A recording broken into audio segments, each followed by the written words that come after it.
Today on Locked On Canadiens, are the Habs going to draft another defenseman in the top 10? You are Locked On Canadiens, your daily podcast on the Montreal Canadiens. Part of the Locked On Podcast Network, your team every day.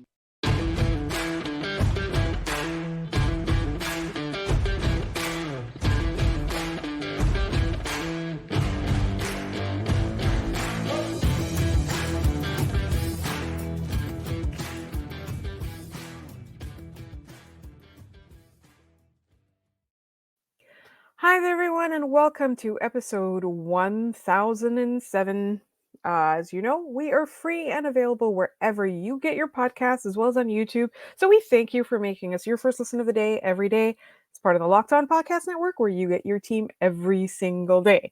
And you also get the Habs every single day this weekend. And here to help me preview that is my wonderful co-host, Scott Matla.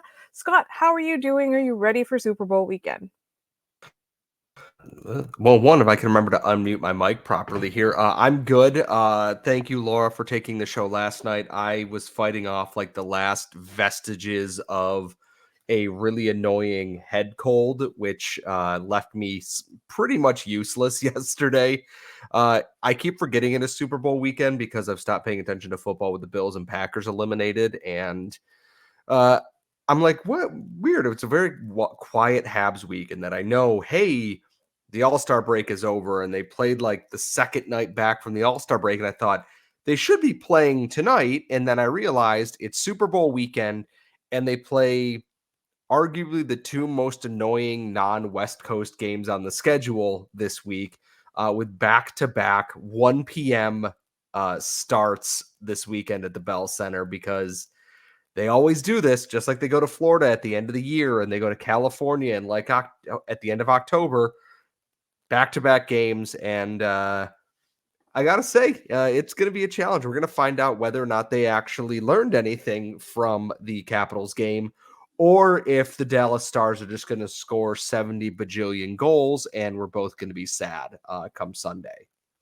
Well, honestly, like, the Dallas Stars are a good team, and we have to admit that. Like, that is something that we're not going to get around. And so I think for me, the challenge is really, will the Canadians rise to the occasion and make an effort, right? Like, we've seen them play really well against good opponents in the past. And I think it's really important for them to do that. And we are going to get a little bit into the second half of the season later as part of our mailbag. It is the Friday mailbag. I don't know if I mentioned that. So, Scott, what do you expect the Canadians will do? Let me throw out a guess and let me know if this sounds familiar. Is first they're gonna get a lead, then they're gonna cough it up, and then the defense is gonna fall apart, and then there's gonna be a power play where they lose momentum, and then they're gonna go into overtime anyway for whatever reason or however, and then Dallas is gonna win. No, not that I don't understand exactly where you're coming from here. Dallas is the second best team in the Western Conference, depending on how you feel about the Colorado Avalanche. Kay, please don't yell at me. They both have 68 points. Dallas is a very, very good team. And I don't think that should be a surprise to anybody. They've been one of the rising teams in the last couple years. They're led by Jason Robertson, their young star, has 51 points in 51 games. Rope Hintz has 47 points in 49 games. Matt Duchene's having a resurgence in Dallas. 46 points. Joe Pavelski refuses to age. Tyler Seguin, renaissance. And then slowly going down the chart there, Jamie Benn is in ninth on there. But they are a team that is very scary across the board based on just the depth they have there. And this is one of those games where I'm looking at it and asking, begging, pleading, crying, throwing up. Can the Montreal Canadiens do like the game against Vegas and Boston, where it's like, we are right there with you, even if we're losing in regulation here, we are right there with you. Whether or not they can do it, I don't know. They played Dallas real well earlier this year. I think that was a Habs win in that one, where they got out to an early lead and they almost blew it. Dallas's power play sits 13th in the NHL, which, okay, not too bad, not too great, just right there in the middle. And their penalty kill also sits at 13th overall in the league. So they're in the upper half.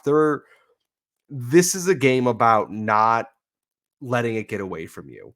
Because like the Boston game, they might be able to keep it close, but I'm not overly optimistic. But for whatever reason, Samuel Montembeault against the Stars shows up with 40 save performances a lot. I'm interested to see, can they bring a surprise, sucker punch to Dallas in this like they did Washington?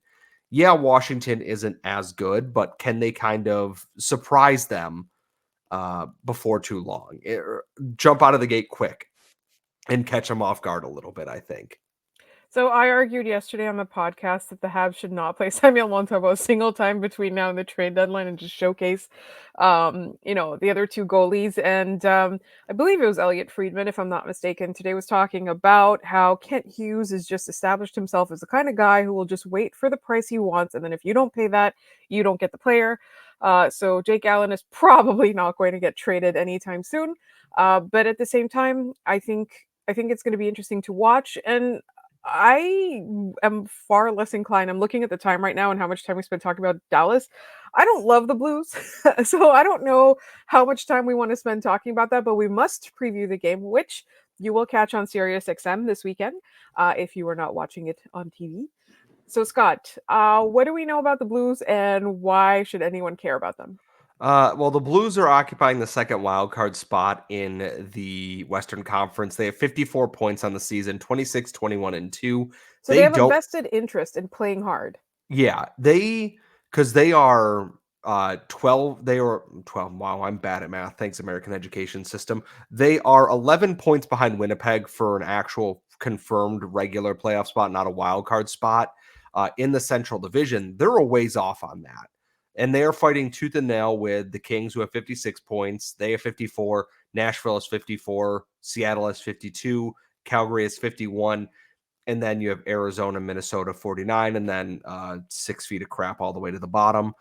Um, I also look at it in that the Canadiens have 50 are at 50 points, 21, 21, and 8. Basically, St. Louis doesn't go to overtime at all. They only have 2 overtime losses, so they don't lose in overtime. But they're sitting on a minus 12 goal differential. They're under 500 away from home, and it's a game that I think they can win. They've had games where they have come out and played really well against St. Louis, where Cole Caulfield especially has come out and played really well. I'm just going to take a look at where their special teams are at. The Blues have the 25th ranked power play in the NHL. The Canadiens are at 18th, and penalty killing wise, where are they at?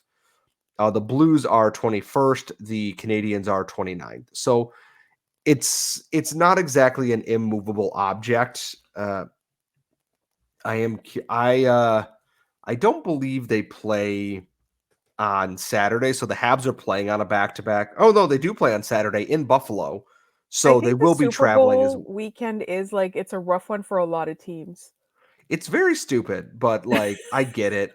Robert Thomas leads the way on that team with 52 points in 49 games. Pavel Buchnevich and Jordan Kyrou behind that.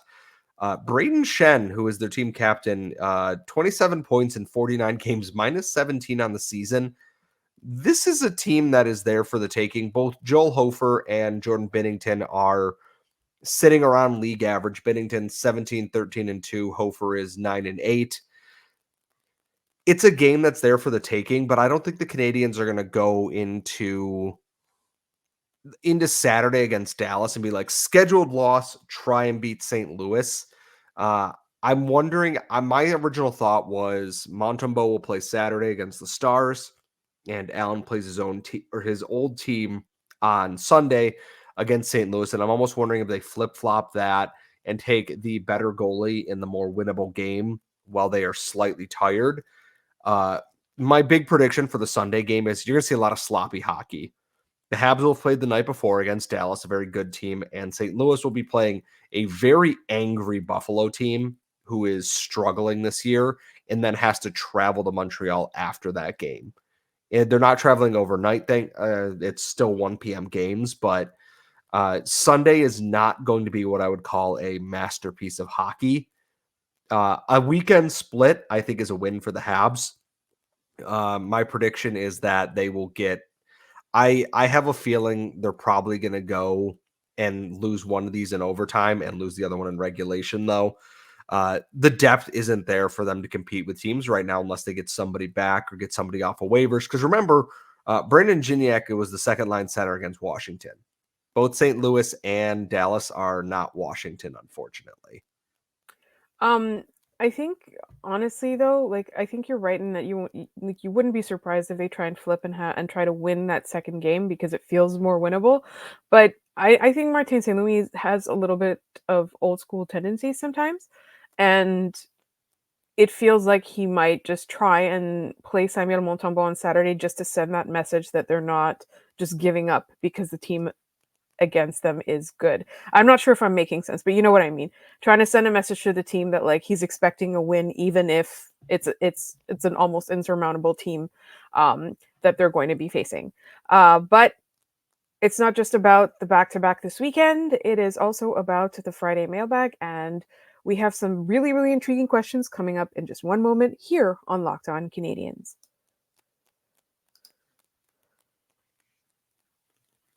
But first, this episode is brought to you by eBay Motors.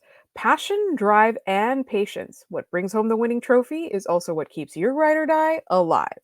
eBay Motors has everything you need to maintain your vehicle and level it up to peak performance, from superchargers, roof racks, exhaust kits, LED headlights, and more. Whether you're into speed, power, or style, or all three, eBay Motors has got you covered. With over 122 million parts for your number one ride or die, you'll always find exactly what you're looking for. And with eBay Guaranteed Fit, your part is guaranteed to fit your ride every time or your money back. Because with eBay Motors, you're burning rubber and not cash. With all the parts you need at the prices you want, it is easy to turn your car into the MVP and bring home that win. Keep your ride or die alive at ebaymotors.com.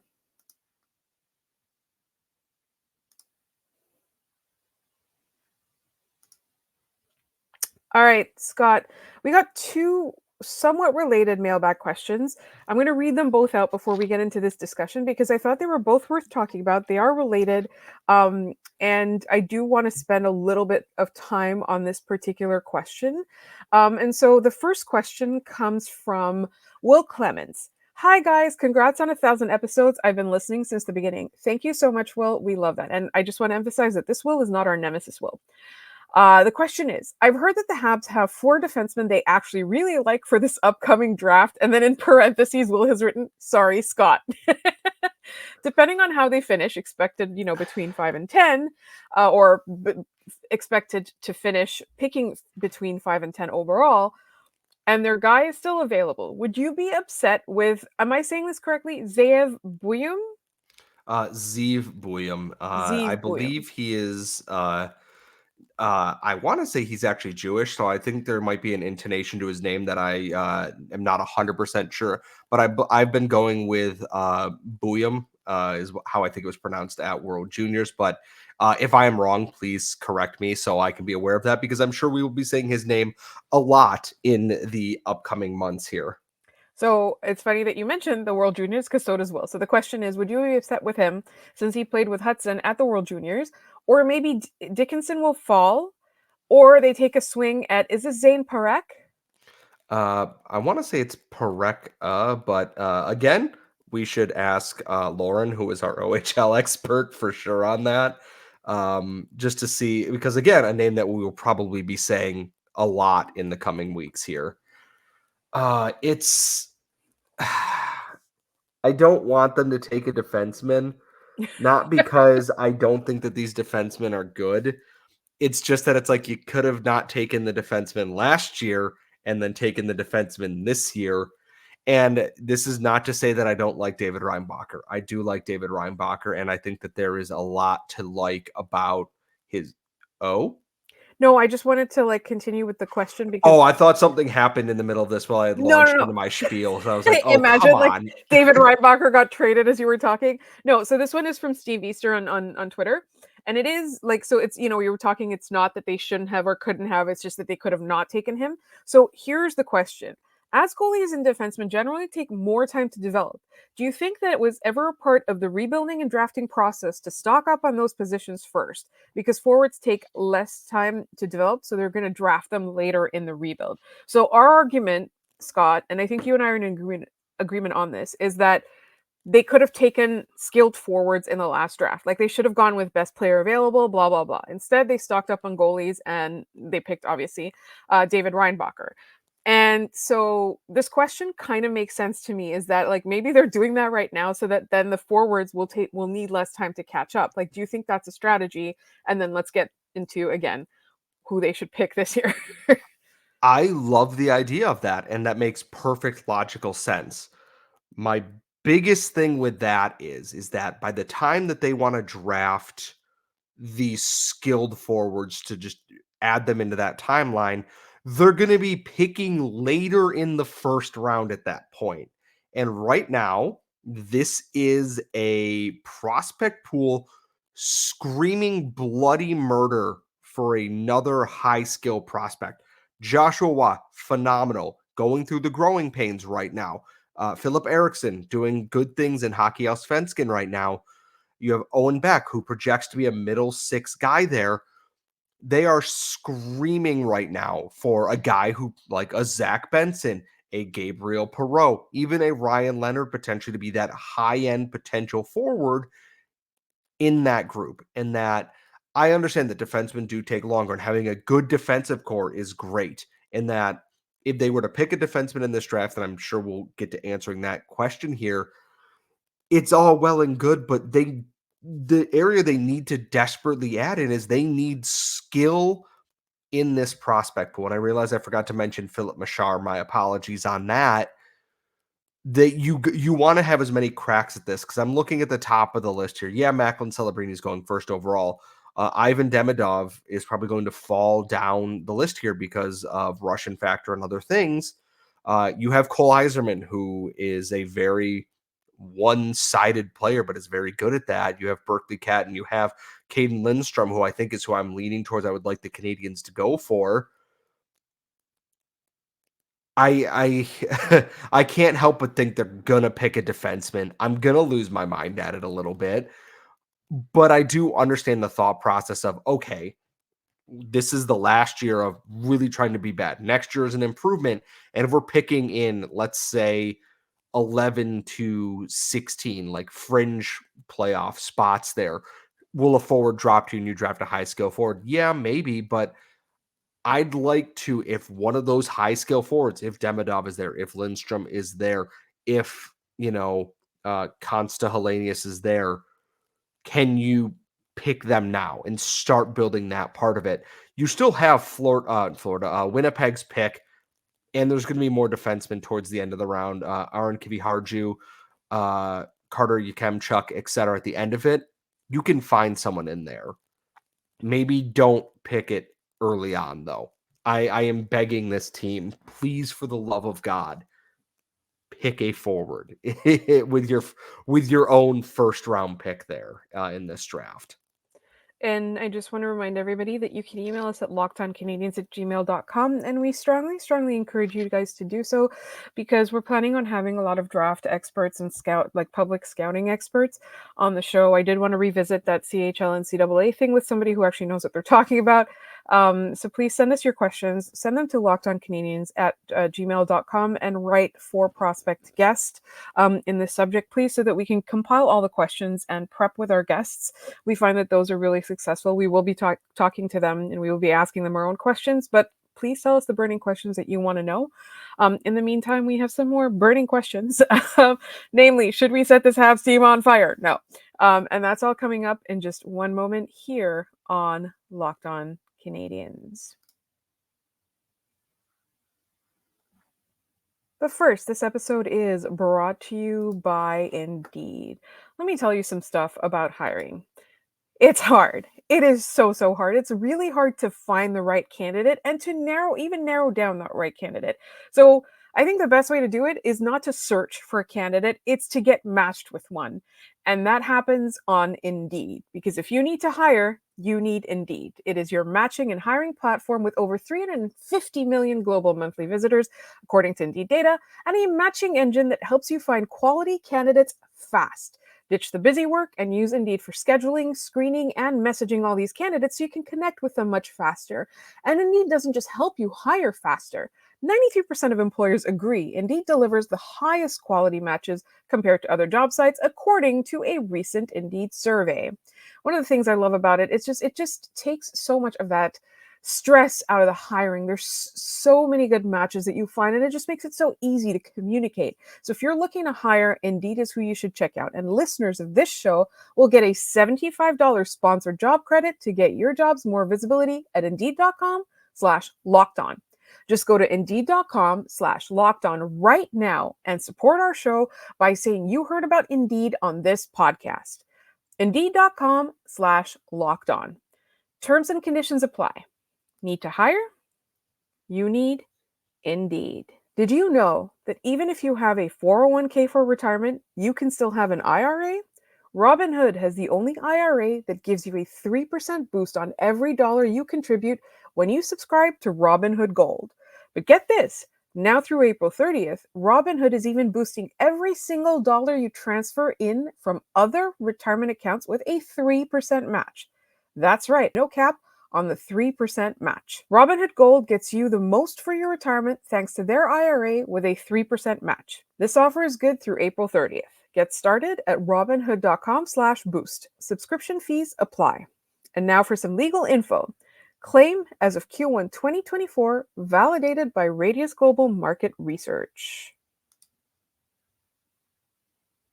All right, let's get into some more mailbag questions.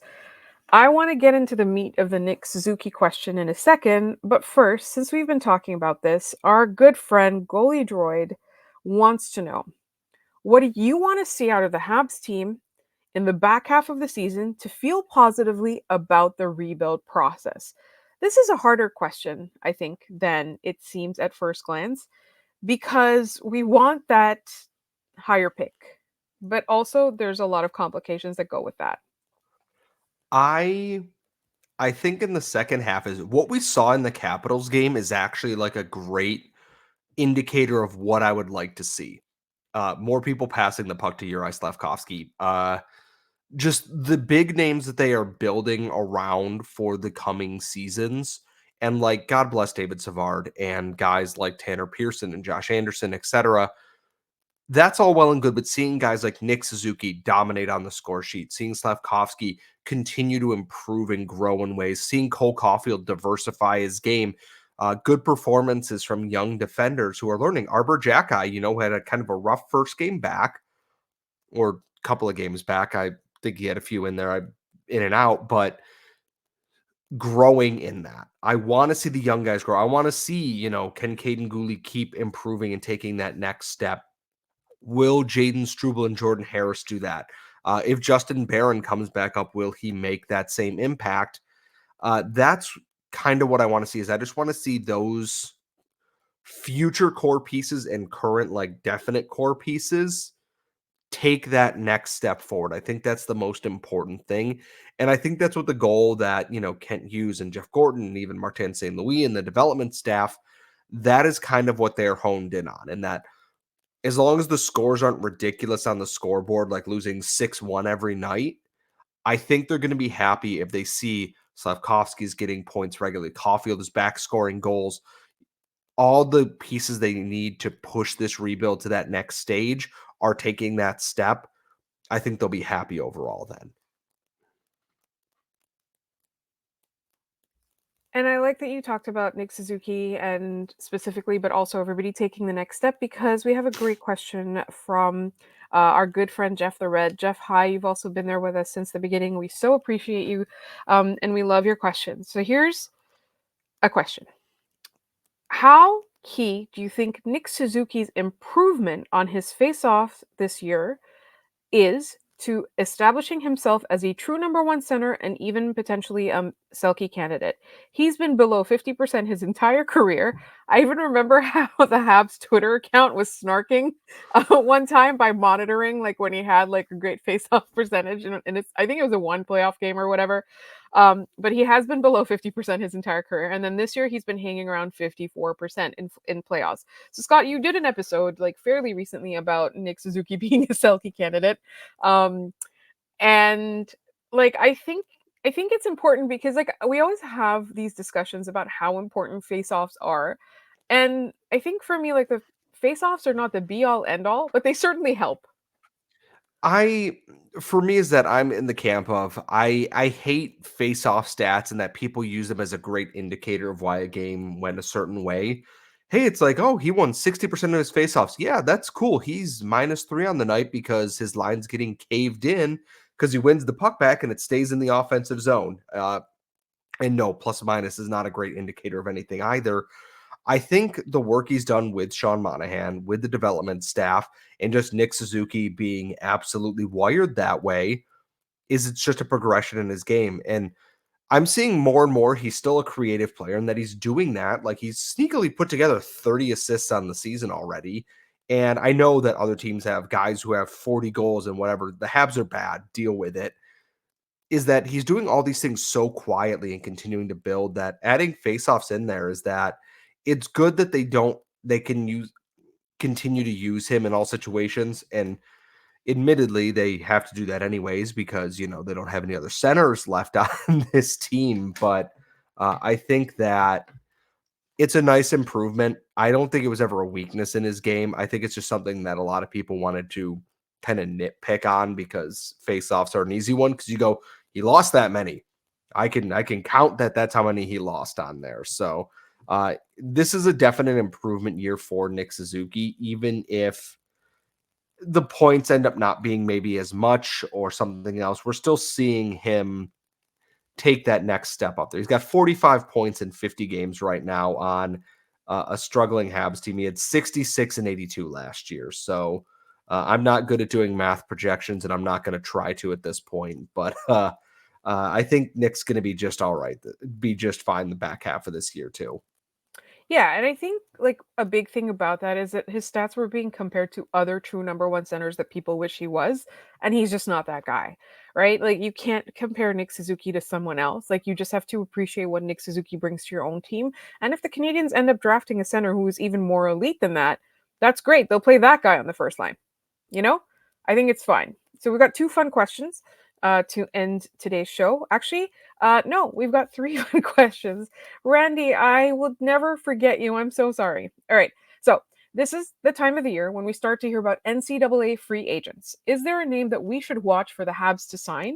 And then, does Luke Tuck get an AHL or NHL offer from the Habs, or are they going to let him walk? In terms of free agents, I'm not 100% sure on that. Admittedly, I haven't watched as much of the non-Lane Hudson hockey this year as I usually would.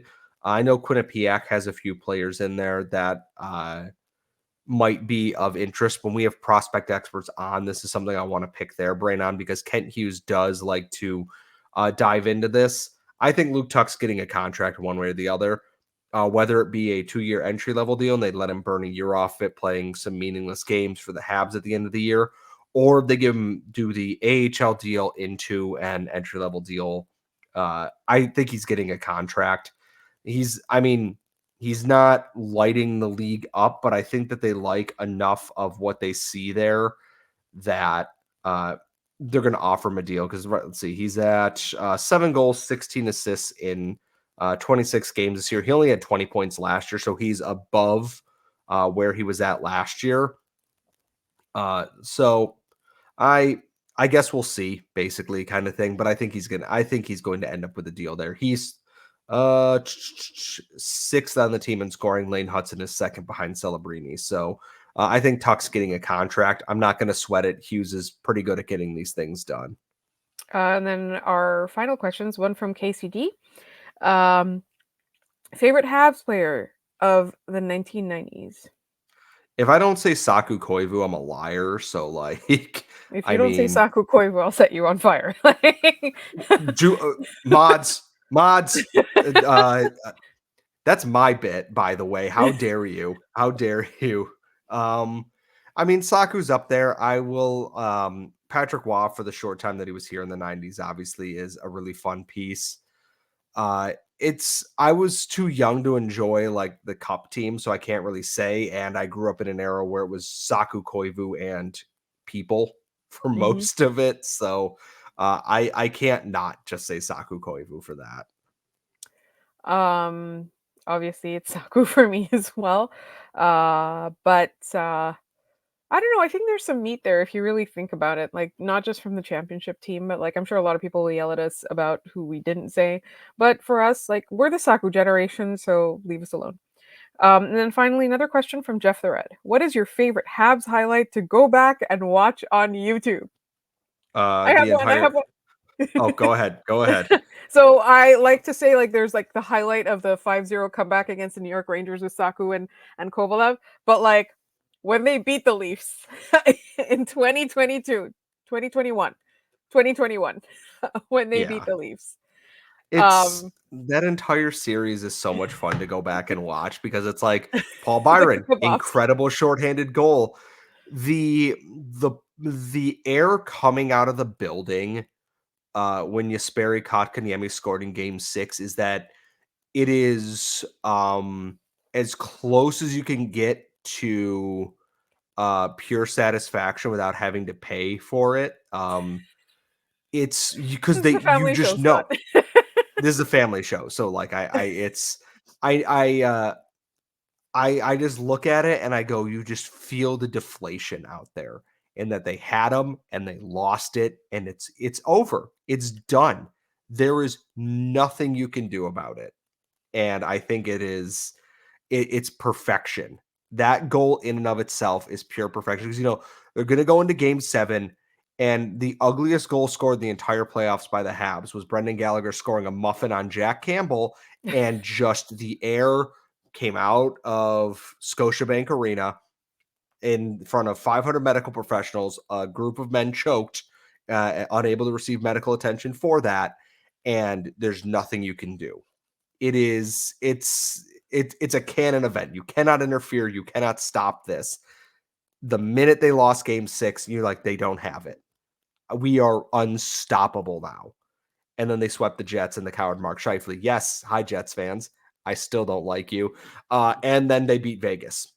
And then the Stanley Cup playoffs were canceled and nothing else happened. So it's that game 6 OT winner is just that point that you go, it's over. It's done. We are so back. And you just watch it. Toronto just drains out of them. Trying to think if there's anything else really in there that isn't, an old highlight. 2014 was fun because PK Subban nearly beheaded Tuukka Rask with a slap shot, but the 2021 playoffs are just one big highlight reel for me. Yeah. I mean, there's a lot. There's like Saku's comeback, obviously. There's all kinds of stuff. But like lately, one of the things that we like to do is watch that. And speaking of unstoppable, we cannot stop the fact that there are 2 games back to back this weekend, but we will be back on Monday to recap them and talk about our 3 up and 3 down for this week.